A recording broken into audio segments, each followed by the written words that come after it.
Let me do this. How many of you people have a Samsung smartphone in the audience? Okay, so all the others probably have an iPhone. Now, how many of you people have a Samsung tablet? Very good. Thank you so much. There will be many more of you in the near future. Now, how many of you have a Samsung CE device, audio-video device at home, either a TV or a Blu-ray player? Okay, now we're talking about it. So Samsung still today, is, depending on the countries actually, is more known for our audio-video equipment than for the mobile and the tablets. But of course, you know, we manufacture these. We manufacture these. We manufacture actually these too. This is a Samsung computer. And it was interesting to see how the contest of this presentation was set up. I would say, you know, these are very important devices for video consumption, but let's not bury the TV yet. I think, hopefully, I'm going to show that the TV set will, at least for a long time, remain, how shall we call it? Maybe not the first screen, the second screen, the main screen. Shall we settle for the big screen? We all agree on that? Okay, so the TV is the big screen on which families enjoy content. So I'm going to focus the next few minutes on the 2012 innovations on our TV platform. Before I do that, just a quick run-through of the history of Samsung in smart TVs. Actually, we started back in 2007 with connected Blu-ray players, DVD players at the time. But really in 2010, that's when, you know, the whole smart TV ecosystem started coming to place with the launch of our Samsung Apps Store on the TV set in 2010. And the hub, the way we know it today, was launched in 2011. So there are 1,400 apps available today on the Samsung Apps for TV. I'm not talking 1.4 million or 140,000, it's 1,400. So, you know, people might think it's not a lot. Actually, it's by far the leading connected TV platform in the market. And we just had a comment earlier, you know, there are so many apps on the iPad, you really cannot know where to start from. I think the TV is a very different environment where we, Samsung as a company, curates the content which is made available on the set. So 3 million downloads per month, which doesn't really give credit for the use of the applications because most of them are preloaded on the TVs when they reach the point of sale. And the new features in 2012, we're going to talk about those in a moment. So the interaction, first of all, the content, and what we call the smart evolution. Some of you, I'm sure, have seen the announcement at CES, so let me give you a little bit more detail on those three aspects of the TV. So the interaction, first of all, people are getting used to not needing to press buttons on a device to interact with another device. So basically, you know, TVs can be turned on with voice control, saying, "Hey TV, wake up." You can interact with the voice, the sound, the channel with motion control, and then the face recognition is basically to be able to set up different profiles for the different members in the family on your TV.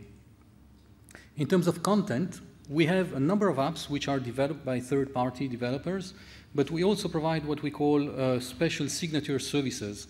And we have identified these three areas as key areas of interest for our customers. So family stories, kind of, you know, we heard this morning from Randy how a timeline is nice. And so this allows families to basically manage a timeline for the story of the family using photographs, using videos, and so on. Kids is a big demand, especially in Korea, but not only. So basically providing an environment which is safe for kids to play with.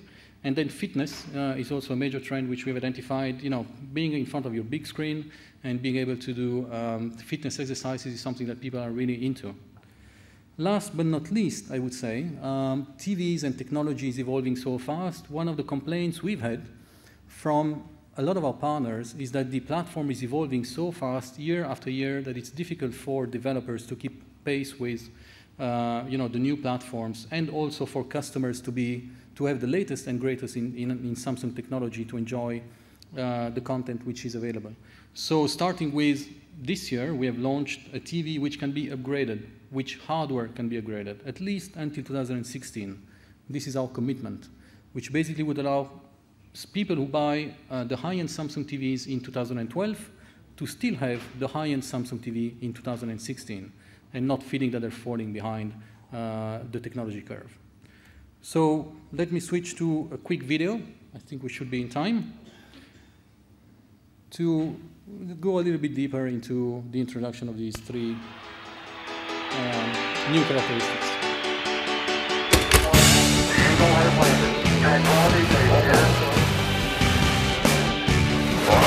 Nice job!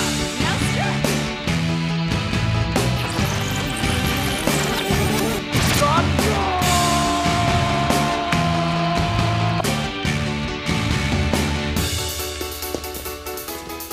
Okay, you ready?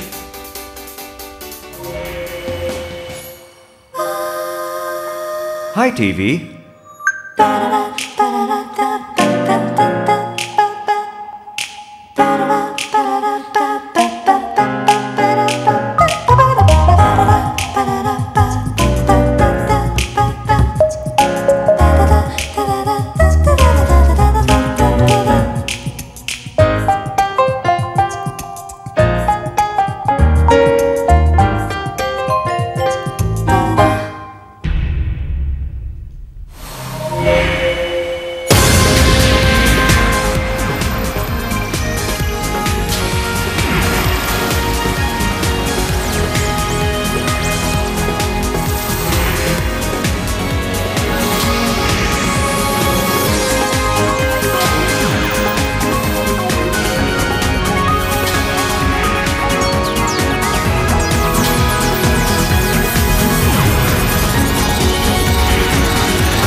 Thank you.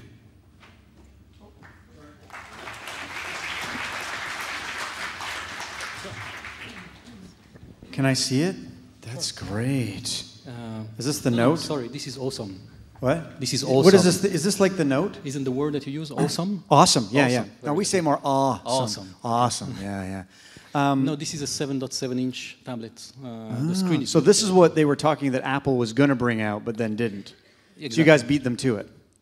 I will let you say that. Yeah, yeah. Okay. Do you have like you? Okay. I won't ask you about Apple. No. Okay, thanks. thank you. I just wanted to check. Just wanted to check. I want to see if I could go there.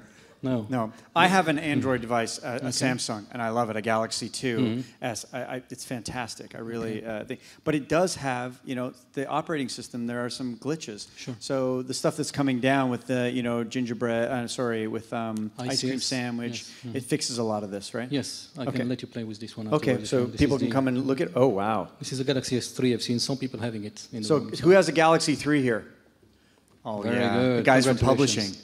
Right, interesting. Ahead of the curve. Interesting. People from publishing have the Galaxy 3. Do any of the TV people? No. Guy from publishing. Interesting.